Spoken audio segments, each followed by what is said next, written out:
ഈ ഇദ്ദേഹത്തിൻ്റെ ചില ചോദ്യങ്ങൾക്ക് ഉത്തരം പറഞ്ഞില്ല എന്നുള്ളതാണ്. ഞാൻ ആക്ച്വലി നമ്മളിവിടെ ഒരു സമയം പരിധിയുണ്ട്. ഒരു കുപ്പി വെള്ളത്തിൽ കുളിക്കാനാണ് ശ്രമിക്കുന്നത് രണ്ടു കൂട്ടരും.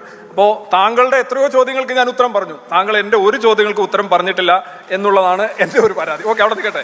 താങ്കൾക്ക് ഇതുവരെ ഉത്തരം പറയാൻ കഴിയാത്തതുകൊണ്ട് ഒന്ന് രണ്ട് ചോദ്യങ്ങൾ കൂടുതലായി ഞാൻ ഈ റൗണ്ടിൽ തരുന്നതായിരിക്കും.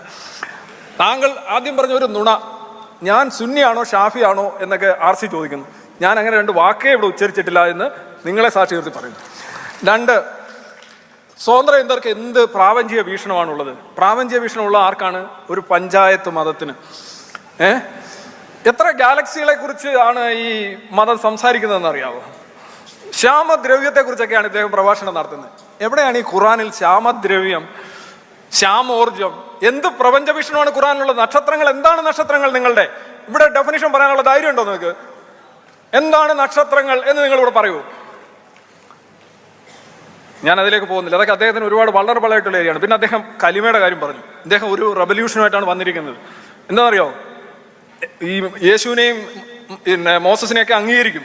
അപ്പം എൻ്റെ ഒരു നിർദ്ദേശം ഇതേ ഉള്ളൂ, കലിമ ചൊല്ലുമ്പോൾ യേശുവിൻ്റെയും മോസസിൻ്റെയും പേര് അറ്റ്ലീസ്റ്റ് ആരുടെയെങ്കിലും ഒരാളുടെ കൂടി പേര് ചേർക്കാൻ താങ്കളുടെ യൂണിവേഴ്സിറ്റി, താങ്കൾ പഠിപ്പിക്കുന്ന മതപാഠശാലയിലെങ്കിലും ഇനി തീരുമാനമാക്കണം. കാരണം നമ്മൾ കുറച്ചുകൂടെ ഇൻക്ലൂസീവ് ആണല്ലോ, കോസ്മോപൊളിറ്റൻ ആണല്ലോ, കാത്തോലിക് ആണല്ലോ. നിങ്ങളത് ചെയ്യുമോ? ചോദ്യം ഇതാണ്. വളരെ ഇത് ഒഴിഞ്ഞു മാറില്ല ഈ ചോദ്യത്തിൽ. നിങ്ങൾ വെറുതെ ഇങ്ങനെ പറഞ്ഞിട്ട് പോയ കാര്യമില്ല. മുഹമ്മദ് റസൂലാണെന്ന് അംഗീകരിക്കുന്നവനാണ് മുസ്ലിം, അല്ലാതെ ആദം മുസ്ലിം ആണെന്നോ എബ്രഹാം മുസ്ലിം ആണെന്നോ അല്ലെങ്കിൽ മോസസ് മുസ്ലിം ആണെന്നോ അംഗീകരിക്കുന്നോ അല്ല. താങ്കൾക്ക് ആ അഭിപ്രായം ഉണ്ടെങ്കിൽ താങ്കൾ അത് മാറ്റണം. ഇനി വേറൊരു കാര്യം, ഞാൻ ആദ്യമായിട്ട് പ്രധാനപ്പെട്ട ഒരു ചോദ്യം ചോദിച്ചിരുന്നു, വിഗ്രഹാരാധനയെക്കുറിച്ച്. ഞാൻ അതിലേക്ക് വരുന്നതിന് മുമ്പ് ഈ ചേലാകർമ്മം, പുരുഷന്മാരുടെ ചേലാകർമ്മം അവിടെ ഉണ്ടായിരുന്ന ഒരു ജൂത ആചാരമാണ്, ആഫ്രിക്കൻ ആചാരമായിരുന്നു, നാടോടി ആചാരമായിരുന്നു. ഓക്കെ, വിട്ടു. നിങ്ങൾ ആ സാധനം എടുത്ത് നിങ്ങളുടെ കിറ്റിയിലിട്ടിട്ടുണ്ട്. ഇനി ജനിക്കുന്ന കുട്ടികൾക്കും ഇനി വരാനിരിക്കുന്നവർക്കും എല്ലാം നിങ്ങൾ നിർബന്ധമാക്കിയിട്ടുണ്ട്. ഈ ദൈവത്തിൻ്റെ സൃഷ്ടി പരിപൂർണവും ദൈവം വലിയ എല്ലാം അറിയുന്നവനുമാണെങ്കിൽ എൻ്റെ ചോദ്യം ഇതാണ്, എന്താണ് ഈ ചേലാകർമ്മത്തിൻ്റെ യുക്തി? നിങ്ങൾ സംസ്കാരം ഉൾക്കൊണ്ടാണെന്നൊന്നും പറയില്ല. അതുപോലെ തന്നെ സ്ത്രീകൾക്കിടയിലെ ചേലാകർമ്മം, അത് വളരെ പെയിൻഫുൾ ആയിട്ടുള്ള ഇൻഹ്യൂമൻ ആയിട്ടുള്ള ഒരു പ്രോസസ്സാണ്. എല്ലാം പെയിൻഫുൾ ആണ്, അതിനെക്കുറിച്ച് കൂടുതലൊന്നും പറയുന്നില്ല. എനിക്ക് സമയമില്ലാത്തതുകൊണ്ടാണ് കേട്ടോ. താങ്കൾ വിചാരിക്കും അയാൾ അത് പറഞ്ഞില്ല, സമയമില്ലാത്തതുകൊണ്ടാണ്. ഇനി അടുത്തത്, പഴയ ആരോപണമാണല്ലോ നിങ്ങൾ ഉന്നയിക്കുന്നത്, മുഹമ്മദിനെ കുറിച്ച് എന്തോ ആരോപണം ഉന്നയിക്കുന്നു. മുഹമ്മദാണ് നിങ്ങളുടെ ദൈവം, മുഹമ്മദ് പറഞ്ഞതിൻ്റെ യുക്തിയാണ് ചോദിക്കുന്നത്. അത് ആരോപണമായിട്ട് തോന്നുന്നത് നിങ്ങളുടെ മതവൈകാരികത. നിങ്ങളുടെ മതവൈകാരികത കാരണം നിങ്ങൾക്ക് അത് ആരോപണമായിട്ട് തോന്നുന്നു. മുഹമ്മദിനെ കുറിച്ച് അസഭ്യമോ അല്ലെങ്കിൽ മോശമായ ഒരു പദവും ഞാനിവിടെ പറഞ്ഞിട്ടില്ല. ഒരു കഥാപാത്രത്തെക്കുറിച്ച് ഒരു മനുഷ്യനെക്കുറിച്ച് ഞാൻ പറഞ്ഞിട്ടില്ല. പിന്നെന്താണ് താങ്കൾ അതൊരു ഈ ഇരവാദം എടുത്തിടുന്നത്, അപ്പീൽ ടു ഇമോഷൻസ്, അത് വളരെ മോശമാണ്. ഓക്കെ, വിഗ്രഹം ഇസ്ലാമിൻ്റെ ഒരു ഏറ്റവും വലിയൊരു ക്ലെയിമാണ്, യുക്തിയാണ്. ഞങ്ങൾ ഏകദൈവ വിശ്വാസികളാണ്. അതിനെന്താണ് കാരണം? അദ്ദേഹം തന്നെ പറഞ്ഞു, സീക്വൻസ് ഓഫ് റീസൺസ് ഉണ്ട്. പിന്നെ താങ്കൾ എന്തിനാണ് ഏകദൈവത്തിൽ വിശ്വസിക്കുന്നത്? അൽ മനാർ, അൽ ഉസ, അൽ ലാത്ത, ഇതൊക്കെ എന്താണ് നിങ്ങൾ വിട്ടുകളയുന്നത്? ഇതിനൊക്കെ എന്താണ് ഈ സാത്താനിക് വേഴ്സസ് പോലെ നിങ്ങൾ കൺസിഡർ ചെയ്യുന്നതിൻ്റെ കാര്യം എന്താണ്? അവിടെ തന്നെ ഒരുപാട് വിഗ്രഹങ്ങൾ ഉണ്ടായിരുന്നല്ലോ, മക്കയിൽ കാബയിൽ ഉണ്ടായിരുന്നു. അതെല്ലാം എടുത്തു മാറ്റിയിട്ട് അല്ല കുറേ എണ്ണം നശിപ്പിച്ച് കുറേ എണ്ണത്തിൻ്റെ മേൽ ചില ബിലാൽ പോലെയുള്ള ആളുകൾ ചില സംഗതികൾ ചെയ്തു എന്ന് ഈ അടുത്തിടെ കേൾക്കുന്നുണ്ട്.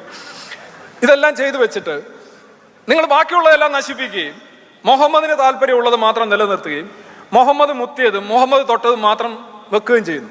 അപ്പോൾ അതായത് നിങ്ങളൊരു മദ്യഷാപ്പ് ആക്രമിക്കുന്നു. അപ്പോൾ നിങ്ങളുടെ അനുയായികളെ കൊണ്ട് മദ്യഷാപ്പിന് ചുറ്റും ഡാഷ് ചെയ്ത് വെക്കുന്നു ആദ്യം. രണ്ട്, അതിനകത്തിരിക്കുന്ന മറ്റു മദ്യങ്ങളെല്ലാം അടിച്ച് തകർക്കുന്നു. നിങ്ങൾക്ക് ഇഷ്ടമുള്ള ഒരെണ്ണം, ഒരു നെല്ലിക്ക അച്ചാറും പട്ടച്ചാരോ, ഇത് മാത്രം നിലനിർത്തുന്നു. ബാക്കിയെല്ലാം നിങ്ങൾ നശിപ്പിക്കുകയാണ്. ഇതിനാണോ നിങ്ങൾ വിഗ്രഹാരാധനയ്ക്ക് എതിരാണ് ഏകദൈവ വിശ്വാസം എന്ന് പറയുന്നത്? ഇസ്ലാമിക യുക്തി എന്ന് പറഞ്ഞാൽ ജനാധിപത്യ വിരുദ്ധമാണ്. കേട്ടോ മിസ്റ്റർ ഹൈദമി, ജനാധിപത്യ വിരുദ്ധമാണ്, മതേതര വിരുദ്ധമാണ്. അത് ലോകാധിപത്യം സ്വപ്നം കാണുന്ന ഒരു സാമ്രാജ്യത്വ മനുഷ്യത്വ വിരുദ്ധ സിദ്ധാന്തമാണ്. അതിന് ഏറ്റവും വലിയ ഗുണം എന്ന് പറയുന്നത് നിയമം മൂലം നിരോധിക്കപ്പെട്ട അടിമത്തം മനുഷ്യ മനസ്സുകളിൽ കുത്തിവെക്കുകയും ഒരു വ്യക്തിയോടുള്ള അനിയന്ത്രിതമായിട്ടുള്ള ആരാധനയും അടിമത്തവും കാരണം ഈ ലോകത്ത് മറ്റുള്ളവർക്ക് ജീവിക്കാനാവാത്ത അവസ്ഥ ഉണ്ടാക്കി വെക്കുന്നു എന്നുള്ളതാണ്. ഇതിൻ്റെ യുക്തിയാണ് താങ്കളോട് ചോദിച്ചത്. പിന്നെ താങ്കൾ പറഞ്ഞു ഈ ധാർമ്മികത എങ്ങനെയാണ് ഇവോൾവ് ചെയ്തു വരുന്നത്. ധാർമ്മികത പിന്നെ എങ്ങനെയാണ് വരുന്നത്? നമ്മളുടെ ധാർമ്മികത ഇവോൾവ് ചെയ്തതിന്റെ ഒരുപാട് ഉദാഹരണങ്ങളില്ലേ? താങ്കളുടെ ഇപ്പോൾ അടിമത്തത്തിന്റെ പേരുള്ള ചോദ്യത്തിന് മുന്നിൽ താങ്കൾ സ്തബ്ധനായി ഇവിടെ നിൽക്കുന്നതിന്റെ കാരണം എന്താണ്? ലോകത്ത് ആ ധാർമ്മികത, അടിമത്തം സംബന്ധിച്ചുള്ള ധാർമ്മികത ഇവോൾവ് ചെയ്തു. താങ്കളിലും ചെയ്തിട്ടുണ്ട്. കാരണം താങ്കൾ ജീവിക്കുന്നത് കോഴിക്കോടാണ് അല്ലെങ്കിൽ വയനാടാണ്, എനിക്ക് എക്സാക്ട്ലി അറിയില്ല. അവിടെ താങ്കൾക്ക് ചുറ്റുമുള്ള വ്യവസ്ഥകളും ഇൻസ്റ്റിറ്റ്യൂഷൻസും വ്യക്തികളും അവരുടെ ധാർമ്മികത പരിഷ്കരിച്ചപ്പോ താങ്കളുടെ ഈ പുസ്തകത്തിന്റെ ധാർമ്മികത താങ്കൾക്ക് പുറത്തു പറയാൻ കൊള്ളാത്തതായി മാറി. ധാർമ്മികത പരിഷ്കരിക്കുന്നുണ്ടോ ഇല്ലയോ? ഇതിനൊക്കെ വളരെ സീരിയസ് ആയിട്ടുള്ള ചോദ്യമാണ്. പഴയ ആരോപണം നിങ്ങൾ മാറുന്നില്ലല്ലോപ്പാ. നിങ്ങൾ പഴയ കാര്യങ്ങളല്ലേ പറഞ്ഞുകൊണ്ടിരിക്കുന്നത്. എന്താണ് നിങ്ങൾ പറയുന്നത്? ജിബ്രീൽ വന്ന് മുഹമ്മദ് ഹീറ ഗുഹയിൽ വന്നു, മാറ്റിയിട്ടുണ്ടോ? അടിസ്ഥാനപരമായ ഒരു കാര്യത്തിലും മാറ്റമില്ലാത്ത നിങ്ങൾ പറയാണ് അതേ ആരോപണങ്ങൾ, അതേ മറുപടികൾ. പിന്നെ നിങ്ങളൊന്ന് മാറൂ, നിങ്ങൾക്ക് ഓരോരോ കാര്യങ്ങൾ മാറ്റിവെക്കും. നിങ്ങൾ പറയും അടിമത്തം തെറ്റാണ്, ഞങ്ങൾ അംഗീകരിക്കുന്നില്ല. ബൗദ്ധികമായ അടിമത്തവും ഭൗതികമായ അടിമത്തവും ഒന്നും ഞങ്ങൾ അംഗീകരിക്കുന്നില്ല. അപ്പൊ നമ്മളും പ്ലേറ്റ് മാറ്റാം. നിങ്ങൾ മാറാത്തത് കൊണ്ടാണ് നിങ്ങൾക്കെതിരെയുള്ള ആരോപണങ്ങൾ മാറാത്തതും അതിന്റെ മൂർച്ച കൂടുന്നതും നിങ്ങൾക്ക് ഇത് റിപ്പീറ്റ് ചെയ്യുന്നു എന്ന് പറയേണ്ടി വരുന്നത്. അല്ലാതെ മറ്റുള്ളവർ ഞങ്ങൾ റെഡിയാണ്, നിങ്ങൾ പുതിയ പുതിയ തിയറീസ് കൊണ്ടുവരൂ. പിന്നെ ഇദ്ദേഹത്തിന് ജനാധിപത്യപരമായ ഒരു കാര്യം പറഞ്ഞു, ഇദ്ദേഹം നിയമത്തിന്റെ കാര്യം പറഞ്ഞു. നിങ്ങളുടെ നിയമങ്ങളൊന്നും മാറുന്നില്ലല്ലോ. നിങ്ങൾക്ക് ഏത് നിയമമാണ് മാറ്റാൻ പറ്റുന്നത്? ഈ പറഞ്ഞ ഞാൻ 3 കല്ലിന്റെ ശുചിയാക്കാനായിട്ട് ഓഡ് നമ്പറുള്ള പെബിൾസ് കല്ല് ഉപയോഗിക്കണം എന്ന് പറഞ്ഞു. ഇപ്പൊ ചിലത് മാറ്റിയിട്ട് ടിഷ്യൂ പേപ്പറും ആക്കിയിട്ടുണ്ട്. എന്താണ് ഈ 3ന്റെ യുക്തി എന്ന് ഞാൻ ചോദിച്ചു. കുട്ടിക്ക് മിണ്ടാട്ടമില്ല. യുക്തിസഹമായ മതമാണെങ്കിൽ അതിന്റെ ഓരോ അണുവിലും യുക്തി ഉണ്ടാവണം, ഏതെങ്കിലും ഒരു തരം യുക്തി. നിങ്ങളൊരു ഫേക്ക് ആയിട്ടുള്ള ഒരു യുക്തി പോലും ഇവിടെ അവതരിപ്പിക്കുന്നില്ല. എന്നിട്ട് നിങ്ങൾ പറയാണ് എന്റെ ചോദ്യങ്ങൾക്ക് അദ്ദേഹം മറുപടി പറയുന്നില്ല എന്ന്. ഈ വിഗ്രഹാരാധനയെ കുറിച്ചൊരു മറുപടി പറയുമോ താങ്കൾ? വിഗ്രഹം മോശമാണോ? വിഗ്രഹാരാധന മോശമാണോ? അങ്ങനെയാണെങ്കിൽ ഇസ്ലാം മോശമാണോ? അത് താങ്കൾ പറയണം. ഇനി ഈ മൊത്തം മനുഷ്യർക്കും തുല്യ അവകാശം ആണ് ഈ ഇസ്ലാമിലുള്ളതെന്നാണ് പറയുന്നത്. രാജാവും എല്ലാവരും. ഇദ്ദേഹം പറഞ്ഞോന്നറിയില്ല, ഇദ്ദേഹം ഇങ്ങനെ ഇസ്ലാമിസ്റ്റുകൾ പറയുന്നതാണ്. എന്തുകൊണ്ടാണ് ഈ മക്കയിലേക്ക് അല്ലെ കാബയ്ക്ക് ചുറ്റുമുള്ള സ്ഥലം മറ്റു മനുഷ്യർക്ക് കൊട്ടിയടച്ചിരിക്കുന്നത്? എന്തുകൊണ്ടാണ്? അതിനൊരു യുക്തിസഹമായ മറുപടി താങ്കൾ ഈ വേദിയിൽ നിന്ന് പറഞ്ഞിട്ടേ പോകാം. താങ്കൾ പറയുമ്പോൾ അഹിന്ദുക്കൾക്ക് പ്രവേശനമില്ല എന്ന് പറയുമ്പോൾ നമ്മൾ പറയും ഇത് മോശമാണ്, അമാനവികമാണ്, തെറ്റാണ്, വൃത്തികെട്ട പരിപാടിയാണ്. ഇങ്ങനെയല്ല ആധുനിക ജനാധിപത്യ സമൂഹം മുന്നോട്ട് പോകേണ്ടത്. അപ്പോൾ ഈ മെക്കയിലേക്കും കബയിലേക്കും അമുസ്ലിങ്ങൾക്ക് പ്രവേശനമില്ല എന്ന് പറയുന്നത് ശരിയാണോ? ഇനിയിപ്പോൾ പറയാം അദ്ദേഹം തെറ്റാണെന്ന് പോലും പറയുമെങ്കിൽ ആദ്യത്തെ ചോദ്യം ശരിയാണോ? ഇനി ശരിയാണെങ്കിൽ എന്താണ് അതിന്റെ മതയുക്തി? അള്ളാഹു എല്ലാവരെയും ക്രിയേറ്റ് ചെയ്തവനാണ്, എല്ലാവരും ഇസ്ലാമിലേക്ക് വരണമെന്നാണ് പറയുന്നത്.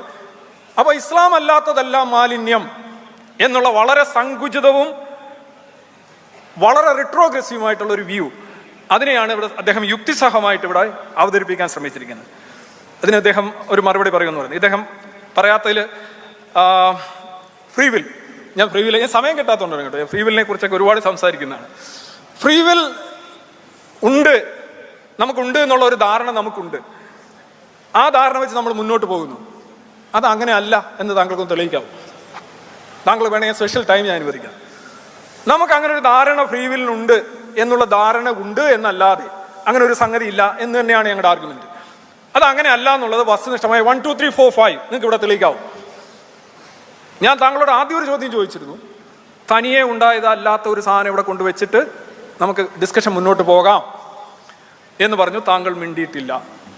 താങ്കൾ എന്താണ് മിണ്ടാത്തത്? Why are you so silent? Most of the question I ask you are silent. എന്നിട്ടും അദ്ദേഹം പറയാണ് ഞാൻ ചോദ്യങ്ങൾക്കൊന്നും മറുപടി പറയുന്നില്ല. പിന്നെ ഇദ്ദേഹം സംഘടനാ കാര്യങ്ങളെക്കുറിച്ച് ഞാൻ ഓരോന്നിങ്ങനെ എഴുതി വെച്ചിരിക്കുകയാണ്, എനിക്ക് കിട്ടുന്ന സമയം കൊണ്ട്. സംഘടനാ കാര്യം, നിങ്ങൾക്ക് എത്ര സംഘടനയാണെന്ന് ചോദിക്കുന്നത്. നിങ്ങളുടെ സംഘടനകളുടെ പേര് ഒരു ആരാധകനെ എനിക്ക് എഴുതി തന്നെ ഞാൻ വായിക്കാം. Dammaj Mujahid, wisdom Mujahid, MSM മുജാഹിദിന്, ISM ഇതൊക്കെ ഉള്ളതാണെന്നറിയില്ല, മുജാഹിദ്, KNM മുജാഹിദ്, ജിന്നൂരി മുജാഹിദ്, മടബൂര് മുജാഹിദ്. ഇതൊക്കെ ഈ കോഴിക്കോട് ഒരു പഞ്ചായത്തിലുള്ള സാധനമാണ്.